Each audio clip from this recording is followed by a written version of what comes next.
Greetings, one and all, from the White Mountains of Arizona. I apologize for the gloomy weather today. They've been chemtrailing like crazy, trying to bring in a storm, trying to bring in some cold to lower our vibrations, but that's neither here nor there. Man, last week was a doozy. If you haven't seen the Flat Earth video already, please do so. It blew my mind wide open. We learned a lot about the cube, the black cube. Let's sum it all up. If you've been following this series, we've been learning a lot from other entities. And the best I can put it together so far is that each and every one of us on this planet has committed a free will violation in another dimension. And as a result, we've been knocked down to 3D.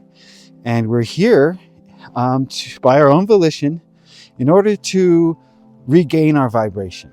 And we're going to do that on Earth by reliving our crime, basically, our free will violation crime. And if we can learn to elevate our vibration past that level, then we get to leave the cube. If not, we keep coming back to the cube over and over and over.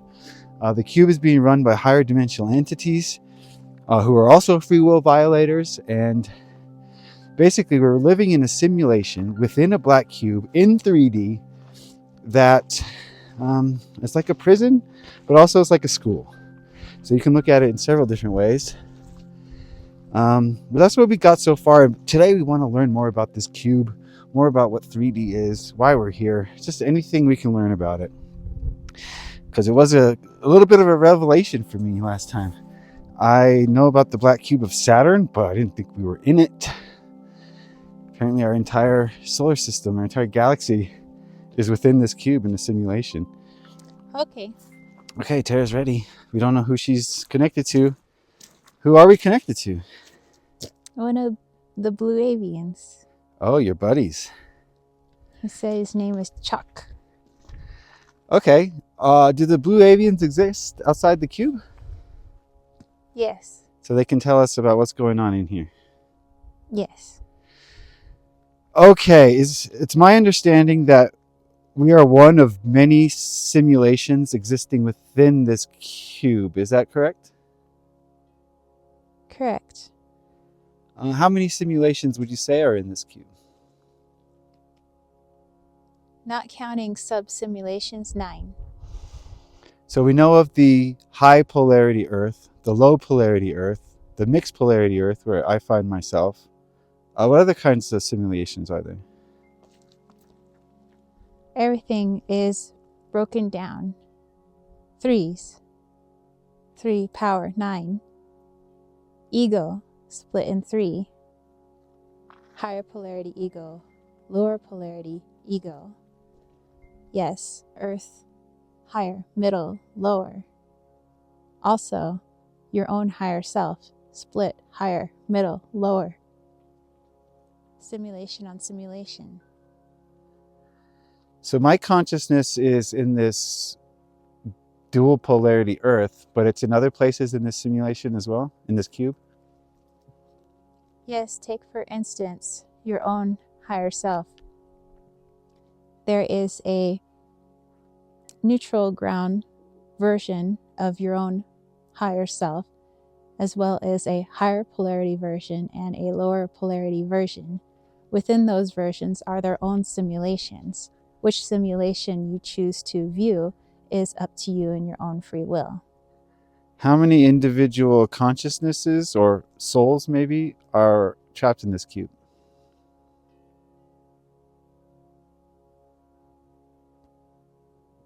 Forever counting.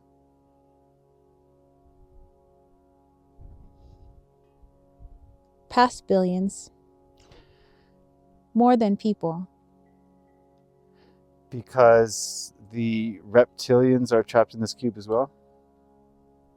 Yes, those who you believe control are also prisoners.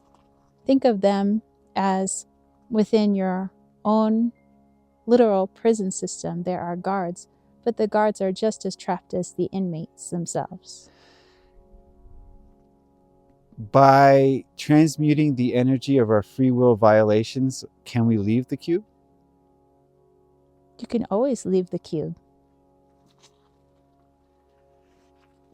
Even if we haven't learned the lesson from our violation? You wouldn't be able to leave had you not learned the lesson.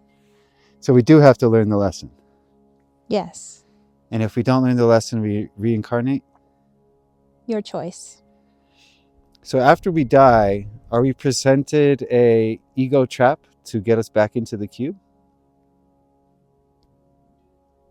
I suppose you could consider it a trap of sorts, but it's really just a coercion, but all dependent on which perspective you're viewing at the time of your present death.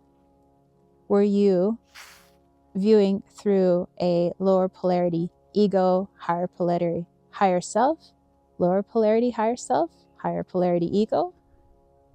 It's all dependent. How much ego? How little ego? How much higher self? Translates into your energy once crossed over, translates into your decision for your next move. Okay, so it's going to be different for everyone.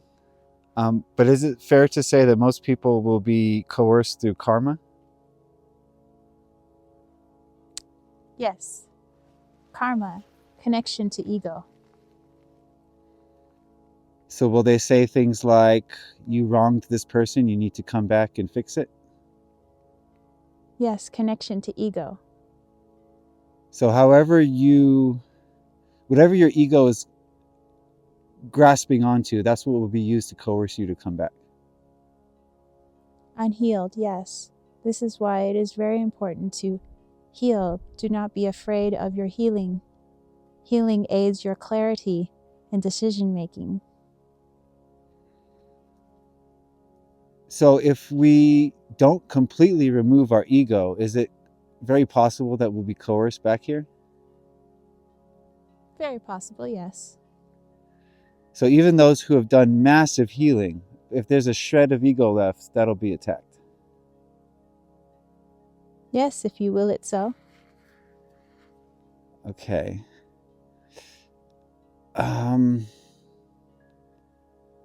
Wow. So basically, once we pass over, we have a choice of where we want to go next. Yet our egos will block us from making the choice for our highest good. An ego is still a part of you, as each ego program is designed to fit the soul that is attached to it, the vessel that is attached to it. So, not necessarily a block from your ego. It would have to be somewhat in alignment with the higher self as well. The ego is not an enemy, but a mask of the higher self. But the ego's supplied by the cube, no? Correct. And the cube's not natural?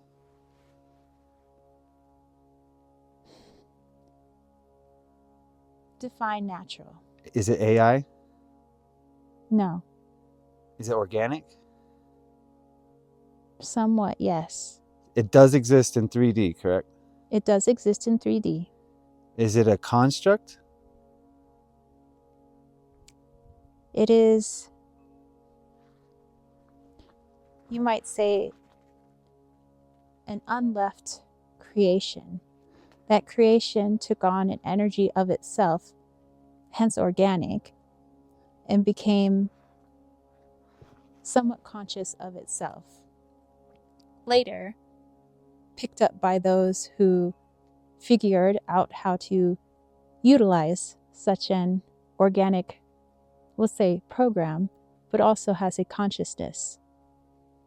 Much like you utilize your animals. You did not make your domesticated animal, but you learned how to utilize it. Okay, is it true that each of us trapped in the cube has committed a free will violation and we chose to come here in order to raise our frequency back to where it was when we committed the violation? In its most simplistic terms, yes. But we did choose to come here of our free will? Yes. free will chosen outside the cube when within 3D? Oh, we were already in 3D. Yes. So our vibrations, did the free will violation have to do with our being in 3D? Yes. So we lowered our vibration because of the violation? Yes, but do not think of 3D as a punishment. It is just a vibration. And it's within that vibration there happened to be the organic cube. There are different levels. If you were to vibrate at a 4D level, you would figure out ways to raise or lower your vibration from 4D. The same is said in 3D. Give me a moment. So we fell to 3D and had a choice of staying in 3D outside the cube or entering into the 3D cube. Correct. What's outside of the cube in 3D? It is best explained as paint, tangible color, not just astral color, which would appear as, let's say, smoke, intangible, but movement, looks tangible. It would be like tangible color, moving, swirling, creating and uncreating itself. I suppose you could say it would look much like the beginnings of life. And there's physicality? There is. Is there planets as we understand them inside the cube? No, they do not exist outside the cube. So there's no oxygen, no need for oxygen, no need for ground. Are we just floating in 3D? Floating would also suggest that there is a 3D physics to it that usually operates within the cube. You would just be the all of 3D, much like you are the all of source. So it is a source, so to speak. So no bodies, no physical bodies. Correct. Is there learning outside the cube in 3D? Of course. Is it as intense as it is inside the cube? Less intense. So slower learning. Yes, as it is much more solo-based rather than the community-based cube. This is why many choose the community. They figure, if I could get help from my fellow source beings, we could help ourselves out. Much easier to do than by yourself. Okay. So all of us here were those who chose community over individualism for our learning. Yes. And all of us committed our own personal violations. Was there any like group violations, or was it all a singular act? Although there are some acts that can be seen as group acts, they're all based on individual decisions. So individual. Okay, so those who we perceive as running this simulation, I would call them reptilians, greys, whatever. Do they have an opportunity to leave the cube as well? They do. But from my perspective, they're negative polarity entities. So do they do their learning in the negative polarity only? They do not have to. They can raise or lower their frequency much as you can. So there are various versions of them. You might say a gray that is a higher polarity, a gray that is neutral, and a gray that is lower polarity. In the third density, it may seem somewhat simplistic, but many things are in groups of 3. So just like us, there's a higher polarity reptilian, a lower polarity, and a neutral. Exactly. How can you explain to me how the learning is in the lower polarity? Do they just do enough murders and violence and just cause enough ruckus to where they learn that? How does it work?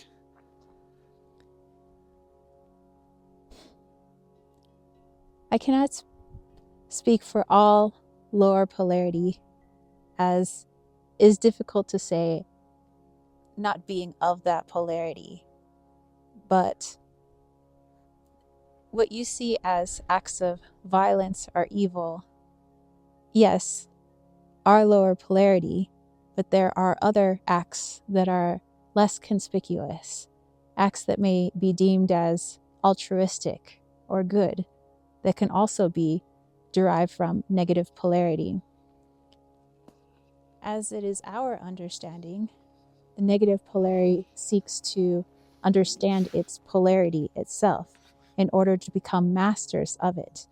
For at the time being, many do not feel that they are a master of their polarity. They do not understand the higher polarity, as that is not a frequency that they currently vibrate in. Much as you have your own fears, they have their fears. Simplistically put, you may say they have a fear of the light just as much as you have a fear of the darkness. They only understand the darkness. Therefore, they fear the light and seek to understand their darkness by creating actions that might help them to better understand themselves. So, to vibrate out of the cube, it must be in extremes, either an extreme high frequency or an extreme lower frequency, but showing a mastery of that frequency. It is not a test to say you all must understand what high frequency is or low frequency. It merely just is. Either you vibrate at a higher frequency or you do not. But it is those higher and lower extremes of frequency that allow one to be outside of your cube. Wow. So while we may fear death and famine and violence, they fear hugs and kisses? You could say. Wow. Hardly seems fair that they get to leave the cube through that path. Because it's hard to understand the darkness. Right. But in understanding the darkness, I increase my chances of leaving the cube. Exactly. I don't know how I'm going to fear hugs and kisses, but okay, I'll try. So many more questions. We're running out of time, so I guess we'll end it there. But I will say thank you. I always love talking to you. And do you have any last message for the people?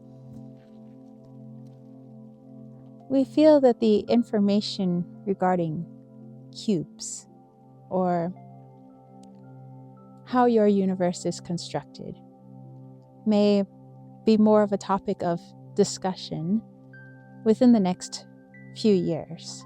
And this is a grand thing because it means that your own vibration is rising, not just that of the collective, but you as individuals. And also, this would be good omens for those that vibrate at a lower frequency, as we want everyone to understand their own frequency. There's no need to be afraid of the light or the dark. We do not wish anyone to be trapped within anything. Freedom is of our utmost priority, and so we wish you all well. All right, I'm leading a jailbreak, guys. If you guys want to come with me, I'll need a nail file. We put it in a cake so we could eat that too. All right. How you doing? Doing pretty good. Did you remember that one? Yeah. Oh, need some grounding, I think. Yeah, I think so. Okay. Well, some great information there. It's a prison, it's a school, all of the above. We chose to be here, yet it's awful, yet it's magical. It's everything. Yeah, that guy had such like the utmost tolerance for everything. He wasn't hating on anything. He was like, well, if things are dark, that's what it is. They're just dark, and some things are just light. And You know, he doesn't wish entrapment on anything. Like, he didn't even wish it on like what we would consider the most evil. It's like, Right. why would you trap them? Nobody deserves to be trapped. I feel that as well. In my deepest, the idea of jail is so foreign to me and so evil and so wrong. Like, we should be helping criminals, not punishing them. Yeah, I mean, because then all they know is punishment. Yeah, and they're just going to continue their cycle of evil.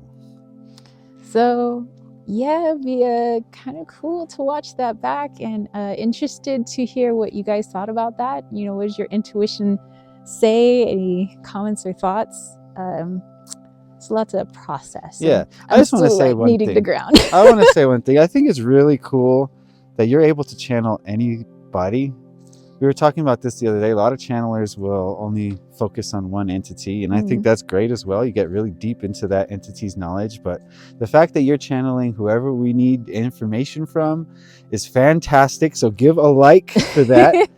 Share this video with your spiritual friends, please, or any video. Maybe you didn't like this one, but one of our channelings surely resonates with you. You could share that on social media or with your friends and family. Just a little help to get the word out of what we're doing. And also on my website, if you're interested in one-on-one channeling of your choice, I do that as well. So if you would like your own session where you basically fill James's position and we have a little chat.